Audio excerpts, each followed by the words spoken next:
میں مبلغ بنوں سنتوں کا، خوب چرچا کروں سنتوں کا، ہو کرم بہر خاک مدینہ۔ الحمد للہ رب العالمین، والصلاة والسلام على سید المرسلین،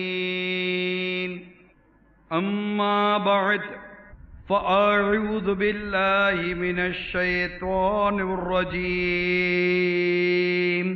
بسم اللہ الرحمن الرحیم، الصلاة والسلام علیک یا رسول اللہ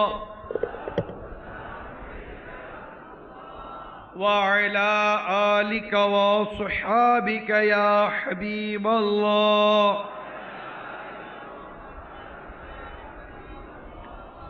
الصلاة والسلام عليك يا نبي الله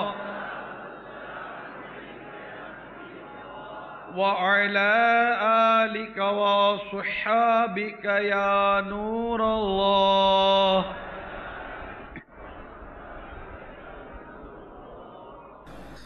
نبی رحمت شفیع امت صلی اللہ تعالی علیہ وآلہ وسلم پر درود و سلام پڑھنے کے بے شمار فضائل ہیں، جن میں سے ایک فضیلت یہ بھی ہے کہ آقا مدینہ راحت قلب و سینہ فیض گنجینہ صاحب معطر پسینہ باعث نزول سکینہ صلی اللہ تعالی علیہ وآلہ وسلم نے ارشاد فرمایا، جس نے دن اور رات میں میری طرف شوق و محبت کی وجہ سے تین مرتبہ درود پاک پڑھا، اللہ تعالی پر حق ہے کہ وہ اس کے اس دن اور اس رات کے گناہ بخش دے۔ صلو علی الحبیب صلی اللہ تعالی علی محمد۔ حضرت عیسیٰ روح اللہ علیہ نبینا علیہ السلام ایک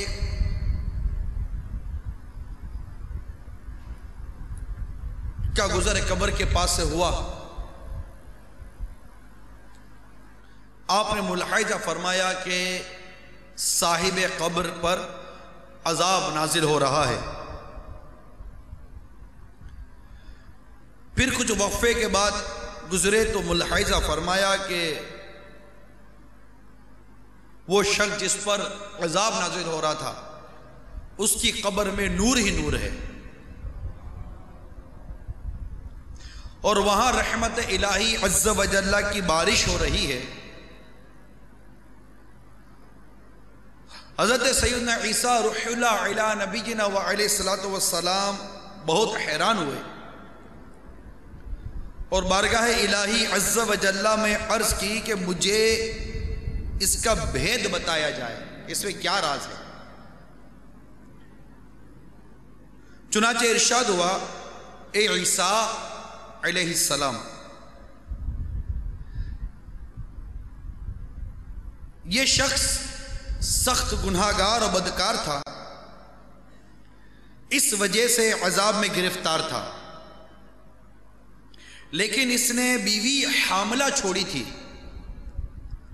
اس کے لڑکا پیدا ہوا اور آج اس کو مکتب بھیجا گیا، استاذ نے اسے بسم اللہ پڑھائی، مجھے حیا آئی کہ میں زمین کے اندر اس شخص کو عذاب دوں جس کا بچہ زمین پر میرا نام لے رہا ہے۔ صلو علی الحبیب صلی اللہ تعالی علی محمد۔ میٹھے میٹھے اور پیارے پیارے اسلامی بھائیوں، اس حکایت پر اگر ہم غور کریں تو پتہ چلتا ہے کہ بچہ اگر اللہ کا نام لینے والا ہو، بچہ نیک ہو، نیکی کی راہ پر چلے، نیکی کے کام کرے، تو دنیا سے جانے کے بعد بھی اس بچے کے والدین کو اس کی نیکی، اس کی پرہیزگاری اور اس کے اچھے عمل کی برکت نصیب ہوتی ہے۔ اچھا ایک نیک بیٹا، اولاد صالح، متقی اولاد، یہ اللہ تبارک و تعالیٰ کی ایک عظیم نعمت ہے، ایک عظیم انعام ہے۔ اولاد صالح کے لیے اللہ عز و جل کے پیارے نبی حضرت سیدنا زکریا علی نبینا و علیہ الصلوۃ والسلام نے بھی دعا مانگی۔ چنانچہ آپ کی اس دعا کو پارہ 3 سورہ آل عمران آیت نمبر 38 میں نقل کیا گیا۔ میرے آقا نعمت امام اہل سنت مجدد دین و ملت پروانہ شمعی رسالت مولانا شاہ احمد رضا خان علیہ رحمت الرحمن اپنے شعراء آفاق ترجمہ قرآن کنز الایمان میں اس کا ترجمہ کچھ یوں کرتے ہیں: اے رب میرے، مجھے اپنے پاس سے دے ستھری اولاد، بے شک تو ہی ہے دعا سننے والا۔ اس کے علاوہ حضرت ابراہیم خلیل اللہ علیہ نبینا علیہ الصلوۃ والسلام نے اپنی آنے والی نسلوں کو نیک بنانے کی رب کی بارگاہ میں دعا کی۔ چنانچہ پارہ 13 سورہ ابراہیم آیت نمبر 40 میں ارشاد ہوتا ہے: رب اجعلنی مقیم الصلاۃ ومن ذریتی، ترجمہ کنز الایمان، اے میرے رب مجھے نماز قائم کرنے والا رکھ اور کچھ میری اولاد کو۔ تو میرے میٹھے میٹھے پیارے پیارے اسلامی بھائیو، اللہ تبارک و تعالیٰ کے یہ 2 نبیوں کی دعا ہم نے سنی۔ اللہ کی بارگاہ میں دعا ہے کہ اللہ تبارک و تعالی ہم سب کو ایسی اولاد عطا فرمائے جو نیک ہو، متقی ہو، پرہیزگار ہو، سچی پکی عاشق رسول ہو، اعلیٰ حضرت امام اہل سنت کی ماننے والی ہو، ان کے مسلک پر چلنے والی ہو، دعوت اسلامی کی مبلغ ہو، اور ایسی نیک اولاد ہو جو ہمارا ہاتھ پکڑ کر ہمیں جنت میں لے جائے۔ آمین بجاہ نبی الامین صلی اللہ تعالی علیہ وسلم۔ یہی وہ نیک اولاد ہے جو دنیا میں اپنے والدین کے لیے راحت جان اور آنکھوں کی ٹھنڈک کا سامان بنتی ہے۔ یہی وہ نیک اولاد ہے کہ بچپن میں ان کے دل کا سرور، جوانی میں آنکھوں کا نور، اور والدین کے بوڑھے ہو جانے پر ان کی خدمت کر کے ان کا سہارا بنتی ہے۔ اور جب اس نیک اولاد کے والدین دنیا سے گزر جائیں، انتقال کر جائیں، تو یہ سعادت مند اولاد اپنے والدین کے لیے بخشش کا سامان بنتی ہے۔ ہمارے آقا مدینے والے مصطفیٰ صلی اللہ تعالی علیہ وآلہ وسلم کا فرمان عالی شان ہے، جسے سنن ابن ماجہ میں نقل کیا۔ چنانچہ میرے آقا صلی اللہ تعالی علیہ وسلم فرماتے ہیں، جب آدمی مر جاتا ہے تو اس کے اعمال کا سلسلہ منقطع ہو جاتا ہے، سوائے 3 کاموں کے کہ ان کا سلسلہ جاری رہتا ہے۔ نمبر 1 صدقہ جاریہ، نمبر 2 وہ علم جس سے فائدہ اٹھایا جائے، اور نمبر 3 نیک اولاد جو اس کے حق میں دعائے خیر کرے۔ اس حدیث پاک کو صحیح مسلم میں نقل کیا گیا۔ ایک اور مقام پر کہ میرے آقا مدینے والے مصطفیٰ صلی اللہ تعالی علیہ وآلہ وسلم نے ارشاد فرمایا، جنت میں آدمی کا درجہ بڑھا دیا جاتا ہے تو وہ کہتا ہے میرے حق میں یہ کس طرح ہوا۔ اس کا درجہ جب بڑھایا جاتا ہے تو وہ عرض کرتا ہے کہ میرے حق میں یہ کس طرح ہوا، تو جواب ملتا ہے اس لیے کہ تمہارا بیٹا تمہارے لیے مغفرت طلب کرتا ہے۔ سبحان اللہ۔ قربان جائیے اللہ تبارک و تعالیٰ کی رحمت پر کہ کس طرح اولاد کی دعاؤں کی برکت سے ماں باپ پر کرم بالائے کرم ہوتا ہے۔ میٹھے میٹھے اسلامی بھائیوں، یاد رکھیے وہی اولاد اخروی طور پر نفع بخش ثابت ہوگی جو نیک و صالح ہے۔ اور اب یہ حقیقت بھی کسی سے ڈھکی چھپی نہیں ہے کہ اولاد کا نیک اور بد ہونا یہ والدین کی تربیت پر منحصر ہے۔ اگر والدین اس کی تربیت اچھی کرتے ہیں تو وہ ایک نیک متقی اور پرہیزگار شخص بن کر معاشرے میں ابھرتا ہے. اگر ماں باپ اس کی تربیت برے انداز سے کرتے ہیں اور اس کے غلط کاموں پر بھی اس کی حوصلہ افزائی کرتے ہیں، برائی کر کر آئے تو اس کو سمجھانے کے بجائے اس کی برائی پر اس کی پذیرائی کرتے ہوں، تو ایسے ماں باپ کی ایسی تربیت پھر اولاد کی بربادی کا سبب بنتی ہے. چنانچہ میرے آقا، میرے ولی نعمت، میرے پیر و مرشد، بانی دعوت اسلامی، شیخ طریقت امیر اہل سنت، اولاد بگڑنے کے اسباب سے متعلق ایک بات ارشاد فرماتے ہیں، اور ایک عبرت والی وہاں آپ نے حکایت بیان کی ہے. فرماتے ہیں کہ ایک مرتبہ ایک مجرم کو تختہ دار پر لٹکانے کے لیے لے جایا گیا، تو عموماً جسے یہ اس طرح کی سزا ملتی تو اسے پوچھا جاتا ہے بتاؤ تمہاری آخری تمنا کیا ہے. اسی طرح اسے بھی پوچھا گیا کہ بتاؤ تمہاری آخری تمنا کیا ہے. اس نے جواب میں دیا کہ میں اپنی ماں سے ملنا چاہتا ہوں. چنانچہ اس کی آخری خواہش پوری کی گئی. جب ماں اس کے سامنے آئی تو وہ اپنی ماں کے قریب گیا، وہ دیکھتے ہی دیکھتے اپنی ماں کے کان وغیرہ کو نوچنے لگ گیا. یعنی ماں پر اس نے گویا کہ حملہ کر دیا، دھاوا بول دیا. وہاں پر موجود لوگوں نے اس کو سرزنش کی کہ پاگل ہو گئے ہو، نامعقول شخص ہو، ایسے موقع پر تو معافی طلبی کی جاتی ہے، اور تم ایسے موقع پر کہ جب تم پھانسی کے تختے پر ہو تم اپنی ماں کے ساتھ اس طرح کا برتاؤ کر رہے ہو. اس نے جواب دیا کہ مجھے پھانسی کے اس تختے تک پہنچانے والی یہی میری ماں ہے، کیونکہ میں بچپن میں کسی کے کچھ پیسے چرا کر لایا تھا تو اس نے مجھے ڈانٹنے کے بجائے میری حوصلہ افزائی کی، اور یوں میں جرائم کی دنیا میں آگے بڑھتا چلا گیا، اور انجام کار آج مجھے پھانسی دے دی جائے گی. دل کے پھپولے جل اٹھے سینے کے داغ سے، اس گھر کو آگ لگ گئی گھر کے چراغ سے. دیکھا آپ نے ماں کی لاپرواہی اور تربیت کے معاملے میں اس قدر بے احتیاطی کا انجام آپ نے دیکھا کہ آخر اس کی اولاد پھانسی کے پھندے تک پہنچ گئی. اور اگر ماں نیک ہو، پرہیزگار ہو، متقی ہو اور اولاد کی تربیت کرتی ہو، اس کو شریعت کا پابند بناتی ہو، پھر اس کا بیٹا تو پھر اس کا بیٹا ہوتا ہے.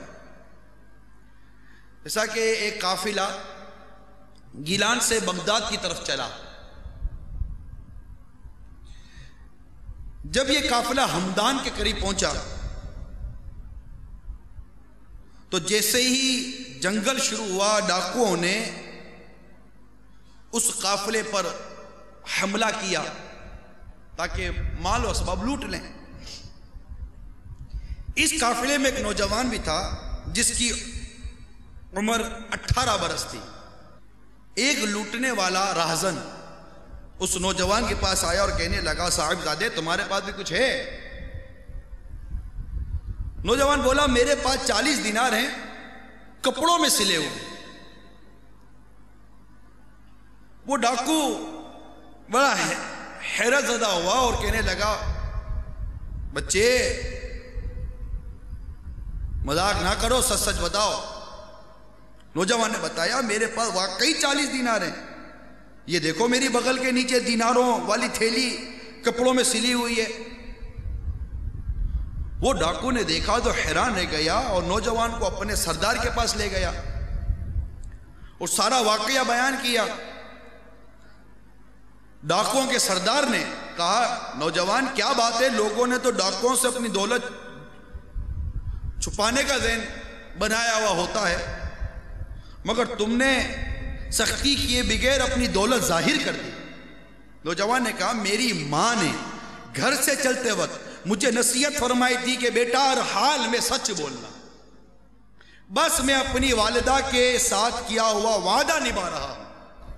نوجوان کا یہ بیان تاثیر کا تیر بن کر ڈاکوؤں کے سردار کے دل میں پیوست ہو گیا۔ اس کی آنکھوں سے آنسو کا دریا چھلکنے لگا، اس کا سویا ہوا مقدر جاگ اٹھا۔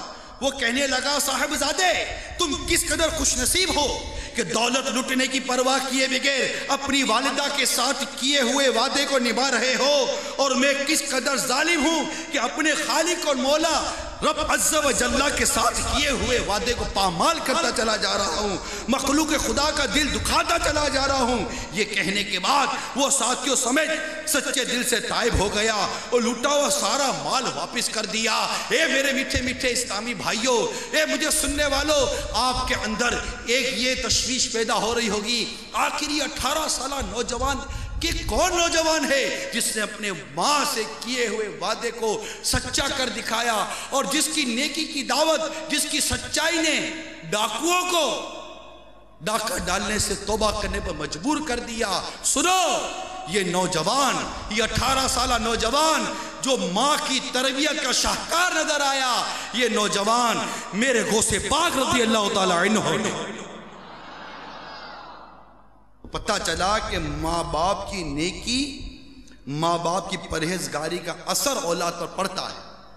میرے آقا مدینے والے مصطفیٰ صلی اللہ تعالیٰ علیہ وآلہ وسلم کا فرمان عالی شان کا خلاصہ میں عرض کر رہا ہوں، اس کا مفہوم عرض کر رہا ہوں کہ نبی رحمت شفیع امت صلی اللہ تعالیٰ علیہ وآلہ وسلم ارشاد فرماتے ہیں کہ بچہ جب پیدا ہوتا ہے تو فطرت اسلام پر پیدا ہوتا ہے، مسلمان پیدا ہوتا ہے۔ اس کے ماں باپ اسے یہودی بناتے ہیں، اس کے ماں باپ اسے نصرانی بناتے ہیں، یعنی ماں باپ کی تربیت پر بچہ پروان چڑھتا ہے۔ غور کیجئے اس رب کریم کا، ہمارے مالک و مولا کا ہم پر کس قدر یہ کروڑوں احسان ہے کہ اس رب کریم نے ہم کو ایک ایسے گھر میں پیدا کیا کہ ہمارے ماں باپ مسلمان ہیں۔ ہمیں ایک ایسے ماں باپ کی صحبت عطا کی میرے رب کریم نے جو نبی پاک صلی اللہ تعالیٰ علیہ وسلم سے عشق و محبت کرتے ہیں۔ ہمیں ایسے ماں باپ عطا ہوئے جو تمام صحابہ کرام سے عشق و محبت کرتے ہیں۔ ہمیں ایسے ماں باپ عطا ہوئے جو تمام اولیاء کرام سے عشق و محبت کرتے ہیں۔ ہمیں ایسے ماں باپ عطا ہوئے جنہوں نے ہمیں دعوت اسلامی کا یہ مدنی ماحول اختیار کرنے پر اجازت عطا فرما دی۔ میٹھے میٹھے اسلامی بھائیوں، موجودہ حالات میں اخلاقی قدروں کی پامالی یاد رکھیے کسی سے ڈھکی چھپی نہیں ہے، سب کے سامنے۔ نیکیاں کرنا بے حد دشوار اور ارتکاب گناہ بہت آسان ہو چکا ہے۔ مسجدوں کی ویرانی اور سینما گھروں و ڈرامہ تھیٹروں کی رونق دین کا درد رکھنے والوں کو آٹھ آنسو رلاتی ہے۔ TV, VCR, dish antenna, internet اور کیبل کا غلط استعمال کرنے والوں نے اپنی آنکھوں سے حیا دھو ڈالی۔ تکمیل ضروریات اور حصول سہولیات کی جد و جہد نے انسان کو فکر آخرت سے یکسر غافل کر دیا ہے۔ یہی وجہ ہے کہ دنیاوی شان و شوکت اور ظاہری آن بان مسلمانوں کے دلوں کو اپنا گرویدہ بنا چکی ہے، مگر افسوس اپنی قبر کو گلزار جنت بنانے کی تمنا دلوں میں گھر نہیں کرتی۔ ان نامساعد حالات کا ایک بہت بڑا سبب والدین کا اپنی اولاد کی درست اسلام کی تعلیمات کے مطابق تربیت نہ کرنا ہے۔ اب نتیجہ آپ کے سامنے، فرد سے معاشرہ، فرد سے قوم، قوم سے معاشرہ بنتی ہے۔ آج اس معاشرے کی زب و حالی کا رونا شاید ہی کوئی نہ روتا ہو، سارے اس طرح کے آپس کی گفتگو کرتے رہتے ہیں، جناب حالات ایسے ہو گئے، حالات ایسے ہو گئے، جرائم یوں بڑھ گئے تو مجرم بھی بڑھتے چلے جا رہے ہیں، تو بے حیائی بڑھتی جا رہی ہے۔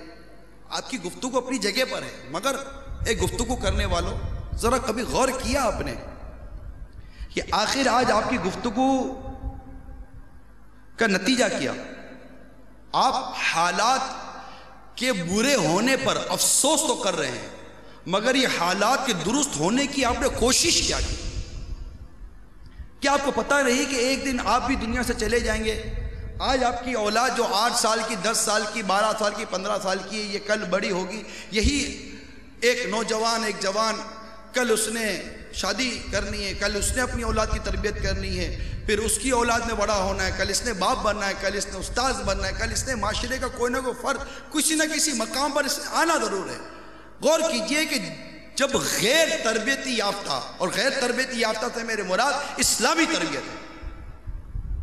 ہم جس تربیت کو تربیت کہتے ہیں، معذرت کے ساتھ، یہ تربیت اسلام کو مطلوب نہیں ہے جو ہم جس کو تربیت کہتے ہیں. ہماری تربیت فلم دکھانا ہے، ہماری تربیت ٹی وی کے سامنے بٹھانا ہے، ہماری تربیت صرف کالج اور یونیورسٹی کے اندر اپنے بچے کو بھیج کر اسے ماسٹرز کی ڈگری دلوا دینا ہے، اسے چارٹرڈ اکاؤنٹنٹ بنا دینا ہے، اسے MBA کروا دینا ہے، اسے BBA کروا دینا ہے، اس سے کوئی نہ کوئی ویل کوالیفائڈ پرسنالٹی بنا کر ایک معاشرے کے اندر ایک ابھار دینا ہے کہ بس یہ میرا بیٹا ہے، یہ میرا بچہ ہے، خلاص. اور ہم سمجھتے صرف یہی تربیت ہے. نہیں، غلط فہمی ہے، ایسی کوئی بات نہیں ہے. جہاں اسلام نے ماں باپ کے لیے اولاد کی تربیت کو بیان کیا، وہاں اس کی دینی تربیت مراد ہے، اسلامی تربیت مراد ہے. آپ نے اپنے بچے کی تربیت کی کہ آپ کا بچہ صبح کو اٹھ کر ایک انگلش اخبار لے کر پڑھ لیتا ہے، آپ کو اچھا تو ضرور لگتا ہے، لیکن آپ کا یہی بیٹا قرآن مجید کھول کر نہیں پڑھ سکتا. آپ کے ماتھے پر شکن کیوں نہیں آئی؟ غور کرے بندہ. آپ کا بچہ اسکول نہیں گیا، آپ نے اٹھ کر اسے ڈانٹا. آپ کا بچہ ٹیوشن نہیں گیا، آپ نے اٹھ کر اسے ڈانٹا. دفتر سے آ کر آپ نے اس کے بارے میں پرسش کی، آج اسکول کیوں نہیں گئے؟ فیس حرام کی ہے میری، پیسے کے حرام کے میں دیتا ہوں کہ تم اسکول نہیں جاتے ہو، ٹیوشن کی فیس میری حرام کی ہے کہ تم ٹیوشن نہیں جاتے ہو، کیوں برباد کرتے ہو میری رقم کو، کیوں برباد کرتے ہو میری محنت کو؟ آج آپ نے اپنے بیٹے کو ٹیوشن نہ جانے اور اسکول نہ جانے پر کچھ سرزنش تو کی، مگر اے والد ذرا یہ بات بھی تو بتا دے کہ آج آپ کے بیٹے نے فجر کی نماز نہیں پڑھی، آپ کو تکلیف کیوں نہیں ہوئی؟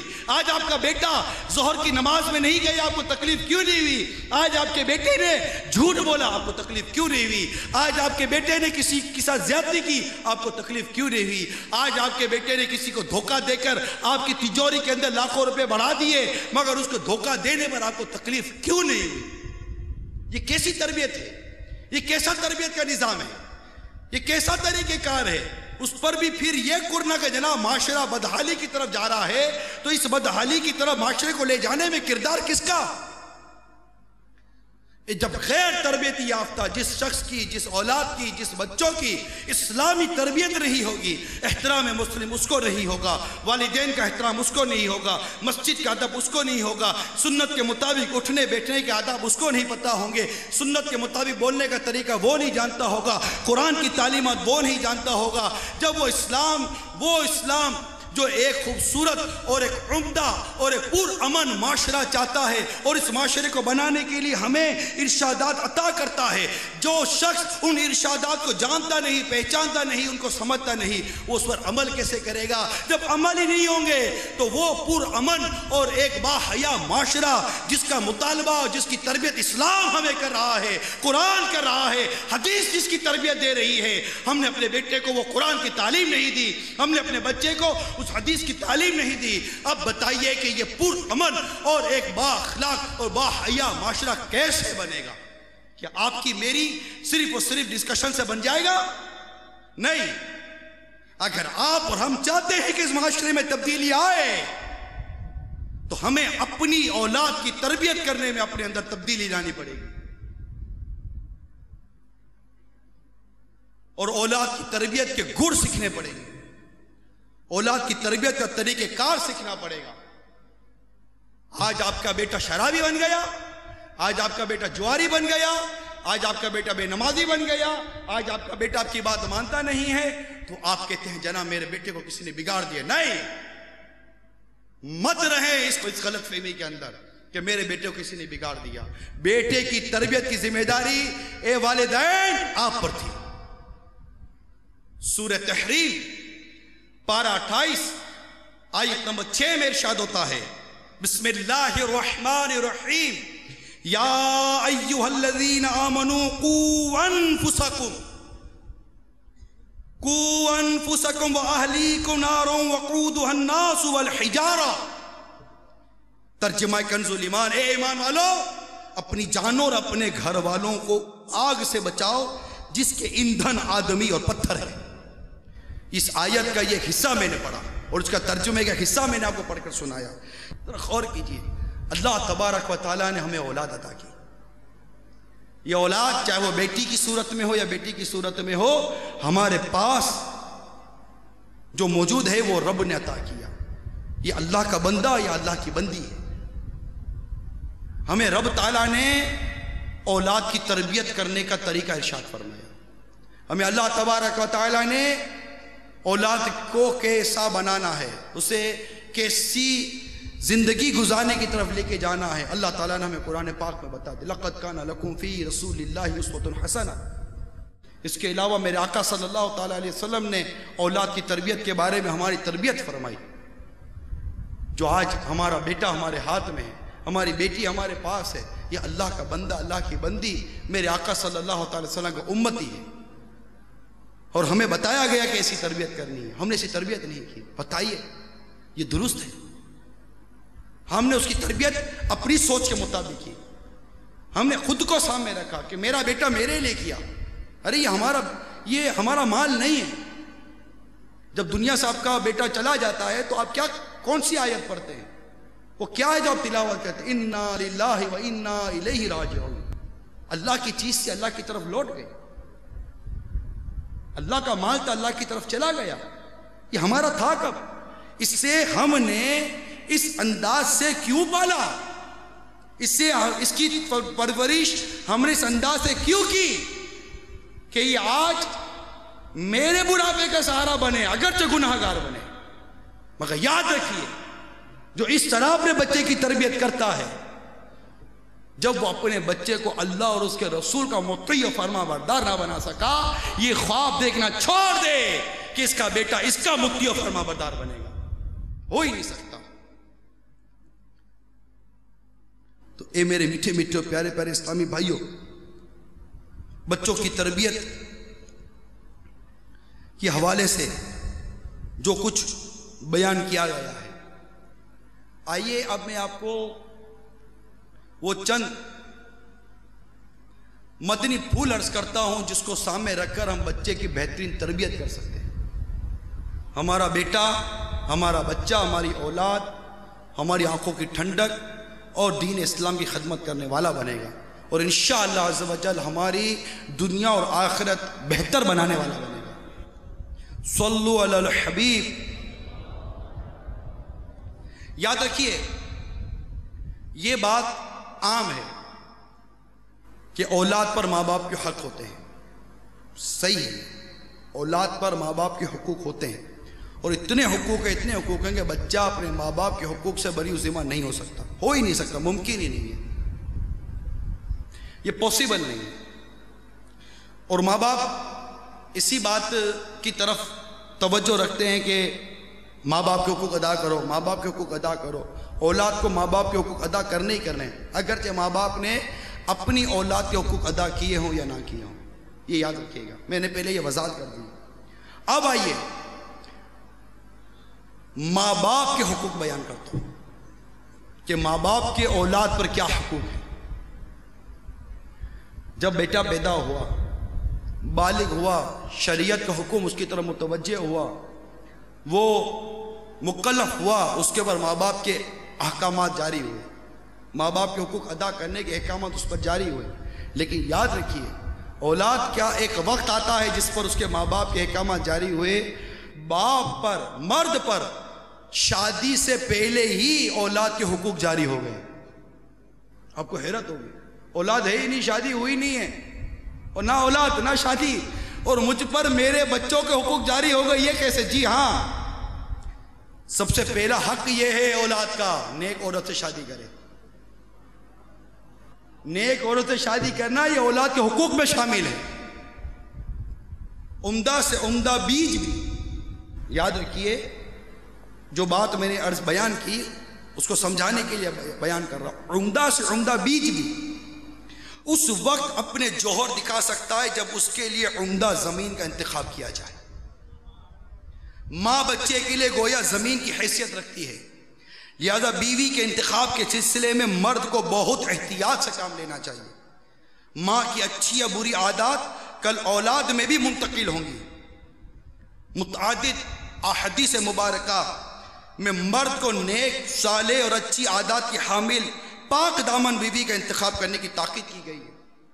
چنانچہ صحیح بخاری کے حوالے سے نقل ہے کہ نبی پاک صلی اللہ تعالی علیہ وآلہ وسلم نے ارشاد فرمایا، کسی عورت سے نکاح کرنے کے لیے 4 چیزوں کو مد نظر رکھا جاتا ہے۔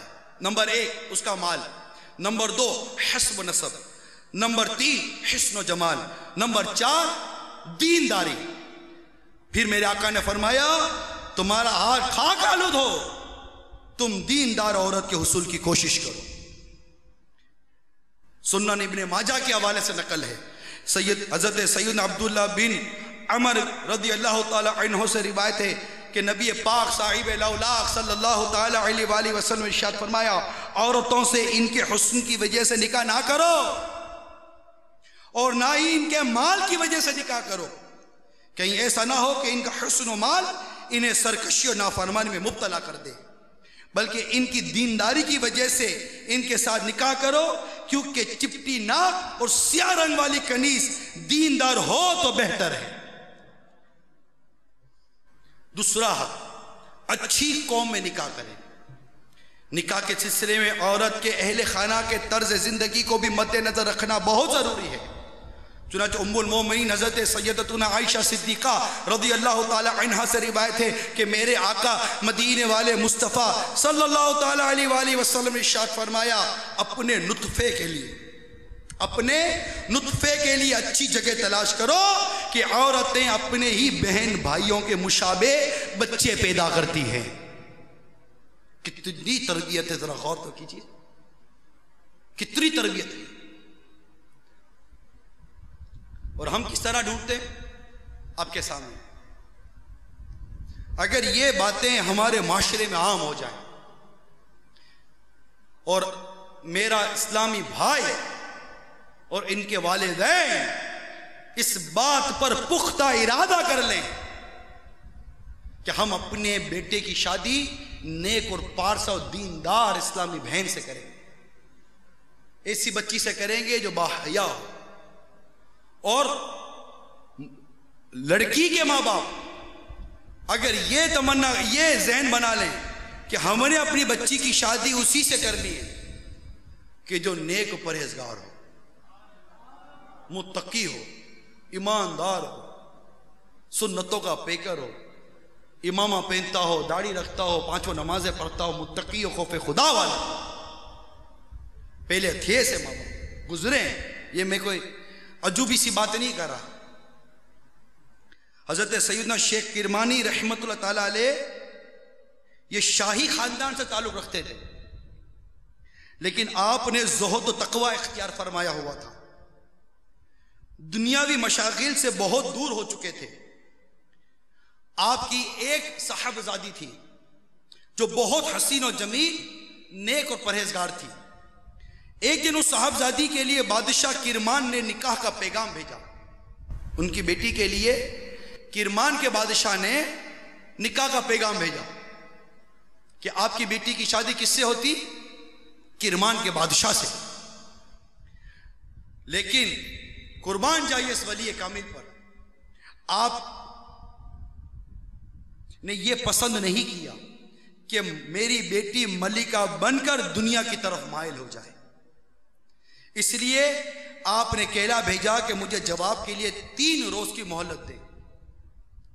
اس دوران آپ مسجد گھوم کر کسی ساحلے انسان کو تلاش کرنے لگے۔ دوران تلاش ایک لڑکے پر آپ کی نگاہ پڑی جس کے چہرے پر عبادت اور پرہیزگاری کا نور چمک رہا تھا۔ آپ رحمت اللہ تعالی علیہ نے اس سے پوچھا تمہاری شادی ہو چکی ہے؟ اس نے نفی میں جواب دیا، منع کیا، میری شادی نہیں ہوئی۔ پھر پوچھا کیا ایسی لڑکی سے نکاح کرنا چاہتے ہو جو قرآن مجید پڑھتی ہو، نماز روزے کی پابند ہو، خوبصورت پاک باز اور نیک ہو؟ اس نے کہا میں تو ایک غریب شخص ہوں، بھلا مجھ سے ان صفات کی حامل لڑکی کا رشتہ کون کرے گا؟ چنانچہ حضرت سیدنا شیخ کرمانی رحمت اللہ تعالی علیہ نے ارشاد فرمایا میں کروں گا۔ یہ دراہم لو، وہاں کی جو کرنسی تھی، وہاں کی جو رقم تھی، 1 درہم کی روٹی، 1 درہم کا سالن اور 1 درہم کی خوشبو خرید لاؤ۔ نوجوان وہ چیزیں لے آیا۔ آپ نے اپنی صاحبزادی کا نکاح اس نیک اور متقی اور عاشق رسول نوجوان سے کر دیا۔ صاحبزادی جب رخصت ہو کر شوہر کے گھر آئی تو اس نے دیکھا کہ گھر میں پانی کی ایک سوراخی کے سوا کچھ نہیں۔ کس سے گھر میں آئی کہ اس گھر میں پانی کی ایک سوراخی کے سوا کچھ نہیں ہے، اور اس سوراخی کی ایک روٹی، اس سوراخی پر ایک روٹی رکھی ہوئی ہے۔ اس نئی نویلی دلہن نے اپنے شوہر سے پوچھا یہ روٹی کیسی ہے؟ شوہر نے جواب دیا یہ کل کی باسی روٹی ہے، میں نے افطار کے لیے رکھ لی ہے۔ ہائے! یہ سن کر وہ نئی نویلی نیک پرہیزگار ایک ولی کامل کی بیٹی کہنے لگی مجھے میرے گھر چھوڑ آئیے، میں گھر جانا چاہتی ہوں۔ نوجوان نے کہا مجھے تو پہلے ہی اندیشہ تھا کہ شیخ کرمانی کی دختر مجھ جیسے غریب انسان کے ساتھ کیسے گزارا کرے گی، ایسی مطلب میرے ساتھ کیسے رہے گی، میں کیسا غریب آدمی ہوں۔ لڑکی نے پلٹ کر کہا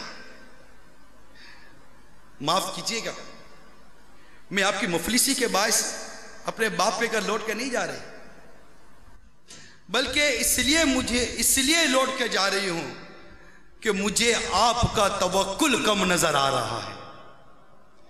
ایسا لگتا ہے کہ آپ کو آپ کے رب پر بھروسہ کم ہے، اس لیے مجھے اپنے والد پر حیرت ہے کہ انہوں نے آپ کو پاکیزہ خصلت، عفیف اور صالح کیسے کہا، جبکہ آپ کا اللہ پر بھروسے کا حال یہ ہے کہ آپ روٹی بچا کر رکھ رہے ہو۔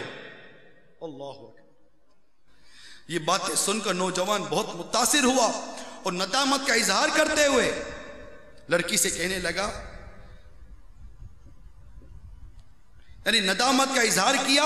لڑکی نے پھر کہا میں ایسے گھر نہیں رک سکتی جہاں ایک وقت کی خوراک جمع کر کے رکھی جاتی ہے، اب یہاں یا تو میں رہوں گی یا یہ روٹی رہے گی۔ یہ سن کر نوجوان فوراً باہر نکلا اور روٹی خیرات کر دی۔ کیا خیال ہے آپ کا؟ ہمارا تو یہ ہے نا کہ لڑکا کماتا کتنا ہے، ہمیں یہ پوچھنا ہے لڑکا کماتا کتنا ہے، ہم نے یہ نہیں پوچھنا کہ لڑکا کہاں سے کماتا ہے، یہ بھی نہیں پوچھنا، پوچھیں گے تو پھنس جائیں گے۔ چھوٹی موٹی بیچارے کی نوکری ہوئی 3-4-5 ہزار کا ہوا تو اس کا نکاح بڑی مشکل سے ہوگا، بھلے نیک ہو، پرہیزگار ہو، متقی ہو، امام والا، داڑھی والا ہو، اور اگر مدنی قافلوں کا مسافر ہے، 12 ماہ کے قافلوں میں سفر کرتا ہے، 26 ماہ قافلوں میں سفر کرتا ہے، یا اللہ یہ تو 12 ماہ کے قافلے میں چلا جائے گا، میری بیٹی کا کیا بنے گا؟ یہ تو 26 ماہ کے قافلے میں چلا جائے گا، میری بیٹی کا کیا بنے گا؟ دیکھ آپ کی بیٹی کا کیا بنے گا؟ اگر آپ کی بیٹی کے حقوق ادا کر کے جاتا ہے تو آپ کو نقصان کیا ہے؟ ایسے کئی نوجوان دیکھیں جن کی آمدنیاں دیکھ کر باپ نے اپنی بیٹی کی شادی کر دی، چند دنوں کے بعد وہ نوجوان کلاش ہو جاتے ہیں، وہ نوجوان روزگار سے ہاتھ دھو بیٹھتے ہیں، اور چند دنوں کے اندر ان کے گھر میں غربت آ جاتی ہے۔ پھر وہی نوجوان باہر کے ویزے لگاتا ہے کہ میں باہر جا کر کماؤں گا، پھر یہی بیوی جو مدنی قافلوں میں تو سفر کی اجازت نہیں دیتی لیکن نوٹے کمانے کے لیے تو منتیں کرتی ہے کہ جائیے اور جا کر ڈالر، پاؤنڈ اور ریال کما کر بھیجیے تاکہ ہمارے بچوں کا گزارا۔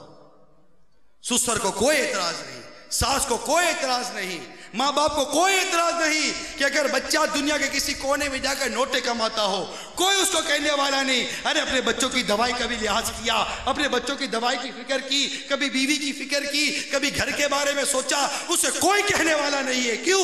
کہ وہ نوٹے کمانے کے لیے گیا ہے، وہ دولت کمانے کے لیے گیا ہے، وہ اپنی دنیاوی عیش و عشرت کا سامان جمع کرنے کے لیے گیا ہے۔ مگر اسی طرح کوئی نوجوان اپنی آخرت بنانے کے لیے، اپنی دنیا کو اللہ اور اس کے رسول کی رضا کے لیے، اپنی دنیاوی زندگی کو گزارنے کے لیے اگر امامہ سجا لے، داڑھی سجا لے، مدنی قافلوں کا مسافر بن جائے، مدنی انعامات کا عامل بن جائے، نرم نرم گدیلے کو چھوڑ کر چٹائی پر سونے والا بن جائے اور اس طرح اپنے اندر سنتوں بھری زندگی کو اجاگر کرنے کی کوشش کرے تو تشویش پیدا ہو جاتی ہے کہ ہائے ہمارا کیا بنے گا. لا حول ولا قوت الا باللہ العلی العظیم. جب ہماری سوچ یہ بن گئی تو پھر اس معاشرے کی اصلاح کے بارے میں ہم کیوں سوچتے ہیں؟ یہ کیسی سوچ ہے جو صرف سوچتی ہے؟ یہ کیسا جذبہ ہے جو صرف کرتا ہے لیکن کرنے کے لیے اس کے اندر کوئی طاقت و قوت نہیں؟ یہ کیسا فرد ہے جو معاشرے کی بدلنے کی تو باتیں کرتا ہے لیکن خود کو بدلنے کے لیے تیار نہیں ہے؟ ارے جب خود کو نہیں بدل سکتے، اپنے آپ ذاتی جذبات کو نہیں کچل سکتے، اپنی نفس سے مقابلہ نہیں کر سکتے، ارے کسی قوم سے اور اس طرح کے معاملات سے کوئی کیا مقابلہ کرے گا؟ جو اپنی خواہشات کو نہیں کچل سکتا وہ کسی قوم سے کیا مقابلہ کرے گا؟ چھوڑ دیجئے یہ باتیں، خود اپنے اندر غور کریں کہ ہمارے اندر کیا کیا خامیاں، کیا کیا برائیاں چھپی ہوئی ہیں. اور میں اسی حوالے سے انتہائی بنیاد سے بات کرنے کی کوشش کر رہا ہوں کہ سب سے بنیاد اب کی اولاد ہے، ہماری اولاد ہے. جب یہ سنتوں کے مطابق پروان چڑھے گی انشاءاللہ عز و جل، دیکھیے اس کے اندر کیسا مدنی رنگ آئے گا اور یہ نوجوان آگے بڑھ کر کیسا ہمارے معاشرے کو سنتوں کا گھیوارہ. اب کوشش تو کریں، اب آگے تو بڑھیں، اپنے اندر اس طرح کا جذبہ پیدا تو کریں. اولاد کی تربیت کی طرف بالکل توجہ نہیں. ماں باپ نے اپنے بچوں کو ایسے بے حیائی کے حالات گھر میں دے دیے. کیوں اپنے بچوں کی جوانی، کیوں اپنے بچوں کی عمریں، کیوں اپنی بچوں کی دنیا اور آخرت سے کھیل رہے ہیں آپ؟ نہیں چاہیے ہم کو ایسی چیز جو ہمارے بچوں کی جوانی، ہمارے بچوں کی عمروں کو، ہمارے بچوں کی دنیا اور آخرت کو برباد کرے. ارے آپ تو شفیق باپ ہیں، آپ تو شفیق ماں ہیں.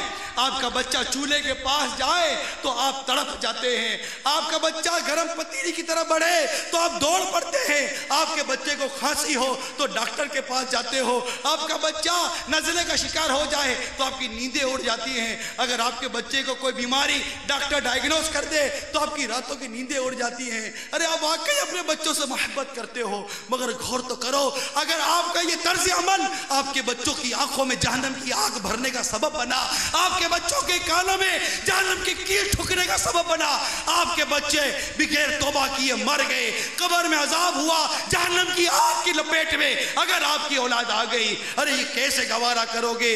اے میرے سرپرستوں، اے میرے گھر کے سربراہوں، اے والدین، میری اس بات کو کان کھول کے سنو. خدا را اپنی جان پر، اپنے بچوں کی جان پر، اپنی دنیا اور آخرت کے منوں پر ترس کھائیے. اپنے بچوں کو گناہوں سے بچائیے، اپنے گھروں کو گناہوں کی آلودگی سے پاک کر دیجئے، اپنے گھروں میں سنتوں کو آنے دیجئے، اپنے گھروں میں نعتوں کو آنے دیجئے، اپنے گھروں میں دعوت اسلامی کے مدنی پیغام کو آنے دیجئے. دیکھیے کس طرح گھر امن و سکون کا گہوارہ بنے گا. بہرحال ماں کو چاہیے نیک اعمال کی کثرت کر کے والدین کی نیکیوں کی برکت اور اولاد کے لیے برکت کا ذریعہ بنے، بہت اثر پڑتا ہے. اللہ تبارک و تعالی ہمیں اپنے بچوں کی شریعت کے مطابق تربیت کرنے کی توفیق عطا فرمائے. یاد رکھیے اس سلسلے میں بالخصوص اپنی اولاد کو رزق حلال ضرور کھلائیے. اور غذا کا، رزق کا ایک اثر ہے. آپ جانتے ہیں کہ دودھ، جو ماں دودھ پلاتی ہے یہ خون سے بنتا ہے، خون غذا سے بنتا ہے، غذا مال سے آتی ہے، ٹھیک ہے. اب جس نے حرام کے مال سے غذا خریدی، حرام کے مال کا راشن لایا، حرام کے مال کا سامان لایا، اب اس کی بیوی جو حرام مال کھاتی ہے اور اس مال کا اثر اس کے خون پر، خون کا اثر دودھ پر، اور دودھ جو بچہ پی رہا ہے اس دودھ کا اثر اس کی اولاد پر. کتنا تسلسل ہے، کبھی غور کیا؟ آپ تو سوچتے ہیں کہ میں اپنے بچے کی بھلائی کے لیے سود لے رہا ہوں کہ میرا بچہ بڑا ہو کر مجھے دعائیں دے گا، میرا بچہ بڑا ہو کر مجھ پر فخر کرے گا. بھول ہے آپ کی، میں صحیح کہہ رہا ہوں، آپ کی بھول ہے. آپ کا بچہ آپ کا کبھی آپ کا نہیں بنے گا، کیونکہ آپ کے بچے کی اگر آپ نے پرورش حرام مال سے کی ہے، آپ کے بچے کے اندر وفا کیسے آئے گی؟ آپ کا بچہ ماں باپ کا مطیع فرما بردار کیسے بنے گا؟ آج بڑے بڑے ماں باپ کو شکایت ہے کہ ہمارا بیٹا ہمارے سامنے آ گیا، ہمارا بیٹا ہمارے لیے بدتمیزی کرتا ہے، ہمارا بیٹا ہمارے ساتھ ایسا، ہمارا بیٹا ہمارے ساتھ ایسا۔ ارے بیٹا ہمارے ساتھ ایسا، بیٹا ہمارے ساتھ ایسا، جب آپ نے بیٹے کی تربیت میں ہی شریعت کو ملحوظ نہیں رکھا، آپ نے بیٹے کی تربیت میں ہی، بیٹے کی پرورش میں ہی آپ نے اسے حرام کے لقمے کھلا دیے، تو اب بیٹے کے ساتھ کیا ہونا ہے؟ تو بیٹے کو حرام کھلانے کے بجائے، سود و رشوت کھلانے کے بجائے اپنے بیٹے کو حلال کے لقمے کھلائیے، کم کھلائیے مگر کھلائیے، حرام سے بچائیے۔ اگر سود پر آج بھی اگر آپ کا کاروبار یا آپ کے گھر کا ساز و سامان کھڑا ہے، ختم کر دیجیے۔ یہ سود اچھی چیز نہیں ہے، سود حرام اور جہنم میں لے جانے والا کام ہے۔ رشوت اچھی چیز نہیں ہے، رشوت حرام ہے۔ میں تو اسلامی بہنوں سے فریاد کروں گا کہ دیکھیے حضرت سیدنا کرمانی علیہ رحمہ کی بیٹی، وہ اس غریب شوہر کے ساتھ رہ رہی ہے، لیکن صرف توکل میں اس کو شک نظر آیا اور شوہر کا گھر چھوڑ کر جا رہی ہے۔ اور آج اگر شوہر کی آمدنی تھوڑی کم ہو جائے تو بیوی چلاتی ہے، بیوی لڑنے لگ جاتی ہے، زیادہ کما کے لائیں، فلاں کے گھر میں یوں، فلاں کے گھر میں یوں، فلاں کے گھر میں یوں۔ ارے نیک بن جاؤ، متقیہ بن جاؤ، پرہیزگار بن جاؤ، سرکار صلی اللہ علیہ وسلم کی سچی پکی عاشقہ بن جاؤ، مدنی انعامات کی حاملہ بن جاؤ، دعوت اسلامی کی مبلغہ بن جاؤ۔ انشاءاللہ تبارک و تعالی آپ اپنے شوہر کے ساتھ بہترین مطیع و فرما بردار بن کر رہیں گی، اور شوہر کی کم آمدنی بھی ہوئی اور شوہر نیک اور بیوی نیک ہوئی اور اولاد بھی نیک ہوئی، اس کے حبیب کے صدقے میں اللہ اس کم آمدنی میں ایسی برکت عطا کر دے گا کہ آپ کی اور آپ کے اہل و عیال کی ضرورت بآسانی پوری ہو جائے گی، گھر امن کا گہوارہ بنے گا۔ کوشش تو کریں، اپنے بچوں کی اس شکایت پر نہ جائیں کہ میرا بچہ میرا نہیں ہے۔ آپ اپنے بچے کو نیک اور پرہیزگار اور متقی اور اپنا فرما بردار بنانا چاہتے تو آئیے میں آپ کو اس کے لیے ایک اور فارمولہ بتاتا ہوں، اور وہ طریقہ کار یہ کہ اپنے بچوں کو مدنی قافلوں کا مسافر بنا دیجیے۔ اللہ تعالی ہم سب کو عمل کی توفیق عطا فرمائے، آمین بجاہ نبی امین صلی اللہ تعالی علیہ وسلم۔ میں مبلغ بنوں سنتوں کا، خوب چرچا کروں سنتوں کا، ہو کرم بہر خاک مدینہ۔